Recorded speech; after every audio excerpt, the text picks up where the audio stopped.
सो अभी तक इसके जो है हमने दो इफेक्ट्स देखे हैं। दो इफेक्ट मतलब एक तो हमने देखा कि if the profit sharing ratio changes तो हम कैसे डील करेंगे। दूसरा, गुडविल क्यों पिक्चर में आती है for the purpose of compensation, क्योंकि जो बंदा अपना शेयर पूरे लाइफ टाइम के लिए सैक्रिफाइस कर रहा है उसके बदले उसे कॉम्पनसेशन जो मिलता है वो through the mode of goodwill मिल रहा था। इसके बाद जो तीसरा टॉपिक है, मतलब ये एकमात्र टॉपिक है जो जिंदगी में है ना तुम सबको समझ में आता है, फिर तुम कहते हो हम कंफर्टेबल है, बट मार्क्स भी यहीं कटवाते हो सबसे ज्यादा, है ना। यही जगह है जहां मार्क्स कटते भी सबसे ज्यादा, दैट इज रीवैल्यूएशन। तो इस पे जरा बात करते हुए आयान साहब से पहले सवाल करेंगे। आयान साहब वेलकम। सवाल करते हैं पहला आपसे कि why revaluation account is needed at the point of change in PSR, मतलब चेंज इन पीएसआर के वक्त आपको रीवैल्यूएशन क्यों करना है। बेसिकली जो रीवैल्यूएशन अकाउंट है that is an effect on of the event called reconstitution of the firm। Reconstitution of the firm चाहे जब हो, चाहे चेंज पीएसआर हो, एडमिशन हो, रिटायरमेंट हो, डेथ हो, सब में हमने इस रीवैल्यूएशन को देखा। सबसे सस्ता टॉपिक जो हमें अच्छा लगता है, राइट। बट क्यों कर रहे हैं हम ये? हम इसलिए कर रहे हैं क्योंकि हमें हिसाब किताब ओके रखना है। प्रॉब्लम यह है कि जब हम ओल्ड रेशियो में या एक पुराने रिजिम में काम कर रहे थे उस वक्त जो एसेट्स लायबिलिटीज हमने खरीदी, उन एसेट्स लायबिलिटी में अगर कोई चेंजेस हुए and that changes lead to a net profit या नेट लॉस, मतलब सारे एसेट्स के जो चेंज और सारे लायबिलिटी के जो चेंज है उसका जो नेट इफेक्ट है वो अगर प्रॉफिट या लॉस आता है, वो प्रॉफिट और लॉस किस प्रोपोर्शन में डिवाइड करेंगे अगर हम आगे न्यू रेशियो में चले जाते। So we divided it in the old ratio in normal circumstances, right. So that's why we need to do the revaluation. और रीवैल्यूएशन का दूसरा नाम क्या है सर? आंसर अभी भी क्वेश्चन आप ही पे अटका हुआ है। What is the second name to the revaluation? Profit and loss adjustment.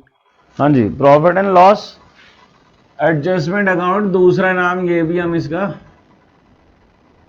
Use करते हैं, ठीक है। Now let's come to the basic of it कि क्या है रीवैल्यूएशन। वैसे तो आप लोगों ने कर लिया, पर for the purpose of case 4 यहाँ पे दो केसेस होते हैं।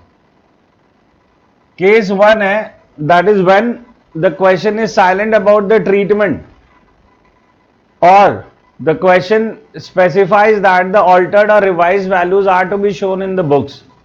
मतलब क्वेश्चन ने ये तो बता दिया कि एसेट लायबिलिटी बढ़ रहे या घट रहे, या फिर क्वेश्चन ने मतलब ये बता दिया कि एसेट लायबिलिटी बढ़ रहे या घट रहे, बट ये नहीं बताया ट्रीट कैसे करोगे, राइट। या फिर क्वेश्चन ने स्पेसिफिकली लिख दिया कि जो ऑल्टर्ड या रिवाइज्ड वैल्यू है वो आपको शो करनी है बुक्स में। So in case you have an asset and asset की वैल्यू 5 लाख थी और चेंज होके यहाँ पे 7 लाख हो गई on the date of change, तो बेसिकली नॉर्मल फंडा ये है कि आप ओल्ड रेशियो में पुराना जो 2 लाख का इंक्रीज है वो डिवाइड कर दो, राइट। अगर सिंगल एसेट की बात करें तो जो 2 लाख का एसेट है उसको 2 लाख की जो इंक्रीज आई है एसेट की वैल्यू में वो आप उसको डिवाइड कर दो। That is basically the crux of revaluation. तो केस 1 में है कि जब ट्रीटमेंट नहीं हुई है या ऑल्टर्ड या रिवाइज वैल्यू, मतलब 5 से 7 लाख हुआ है, ये चेंज मुझे दिखानी है, यानी कि जो एसेट है मुझे 7 लाख की वैल्यू पे दिखाना है। तो whenever there is a change to be effected हमें जर्नल एंट्री के थ्रू जाना पड़ता है, राइट। सो जो रेलिवेंट एसेट्स एंड लायबिलिटीज है वो इस केस में हम इंक्रीज डिक्रीज करते हैं, प्रॉपर रीवैल्यूएशन अकाउंट यूज करते हैं। I am not going to the entries, क्योंकि एंट्रीज आप लोगों को पता है, right. That is asset increase या लायबिलिटी डिक्रीज दोनों फायदा है। तो एसेट इंक्रीज और लायबिलिटी डिक्रीज डेबिट होगी टू रीवैल्यूएशन। दूसरी चीज, अगर एसेट डिक्रीज या लायबिलिटी इंक्रीज हो रही है तो रीवैल्यूएशन डेबिट हो रहा है, राइट। तो revaluation debited to asset decrease and liability increase. So ये चीजें हमारे लिए बहुत आसान रही हैं और इनका जो नेट इफेक्ट है, जो रीवैल्यूएशन डेबिट या क्रेडिट हुआ है उसका जो नेट इफेक्ट है वो हम पार्टनर्स में से प्रॉफिट या लॉस डिस्ट्रीब्यूट करते हैं। आपको एंट्री वाइज कहानी को ज्यादा सपोर्ट करना है, क्योंकि आप लोगों को आदत पड़ गई टी शेप खोल के अपने इधर डेबिट पे जो है लॉस डाल दो और क्रेडिट पे इनकम्स डाल दो, दैट इज इधर का रटा हुआ आपका asset increase, sorry asset decrease and liability increase, and इधर का asset increase and liability decrease. But आपको लॉजिकली जर्नल एंट्री बेस्ड रहना चाहिए whenever you are doing it. ये तो शॉर्टकट मिला हुआ है आपको कि रिवैल्यूएशन अकाउंट कैसे बनाना है, बट ऑलवेज बी रेडी, क्योंकि आपने चैप्टर ये वाला 4, 5, 6 इन सब में ज्यादा अपनी हैबिट बना रखी है लेजर ड्रॉ करने की, जबकि सवाल दूसरी तरफ से आ सकता है, मतलब पास जर्नल एंट्रीज। एंड जब पास जर्नल एंट्रीज होगा तो ऑब्वियसली वो पूरा वापस लेजर नहीं पूछेंगे आपसे, तो जो भी चीज़ें हैं वो आपको रफ में निकालनी पड़ेगी, लाइक पार्टनर्स कैपिटल का बैलेंस क्या है वगैरह। अगर उन्हें चाहिए तो you have to draw partners capital in workings. तो इसलिए आपका जो फोकस है वो टोटल जर्नल के बिहाफ पे रखो अब, रादर देन लेजर के बिहाफ में। मतलब आप लेजर तो प्रो हो चुके हो, पर ज़्यादातर क्वेश्चंस में जो करूंगा अब यहाँ पे वो ज़्यादातर मैं जर्नल एंट्री बेस्ड करूंगा। So your test would be on the journal entries rather than the ledgers. ठीक है सर। तो ये केस 1 है जब क्वेश्चन साइलेंट है या फिर ऑल्टर्ड या रिवाइज वैल्यूज रिकॉर्ड करनी है। अब अगर केस 2 यूज करते हैं वो क्या है? केस 2 है बेसिकली व्हेन द ऑल्टर्ड और the revise values are not to be shown in the books. अब अगर हमें बुक्स में ये 5 लाख से 7 लाख दिखाना ही नहीं है, मतलब हमें बुक्स में जो एसेट की वैल्यू है वो 5 लाख की 5 लाख पे ही रखनी है, तो in that case but they want that the adjustment should be done. मतलब ये जो 2 लाख की इंक्रीज हुई है और हम ये जो नए रेशियो की तरफ जा रहे हैं, इसकी एडजस्टमेंट फिर भी होनी चाहिए। तो हाउ इट इज पॉसिबल, ये पॉसिबल कैसे होगा?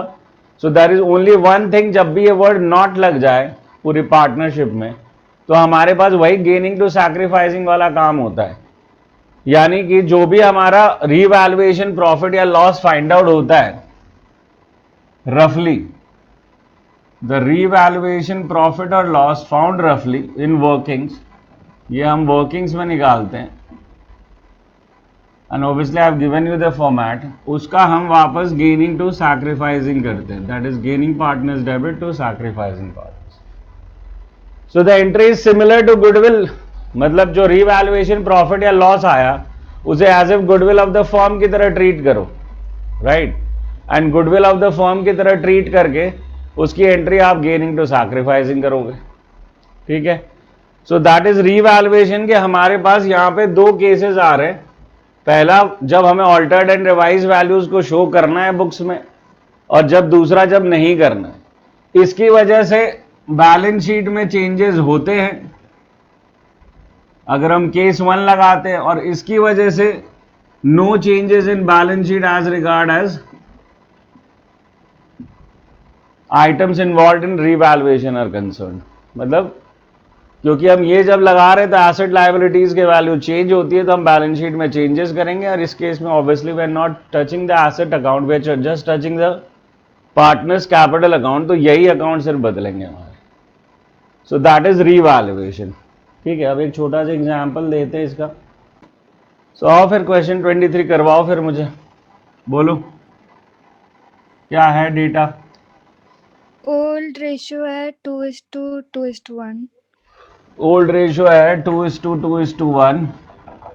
क्या फिर पार्टनर न्यू है? ABC। ABC। ठीक है।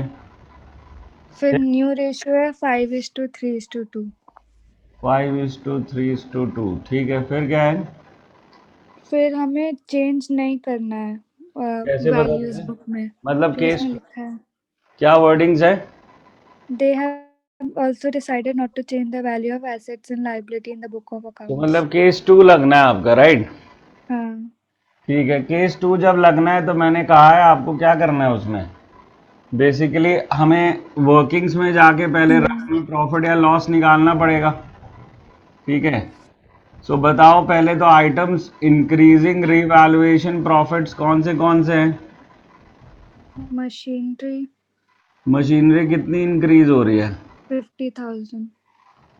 और क्या है आइटम, या दूसरा बता दो, that is items decreasing revaluation profit 1 by 1 ही चलो।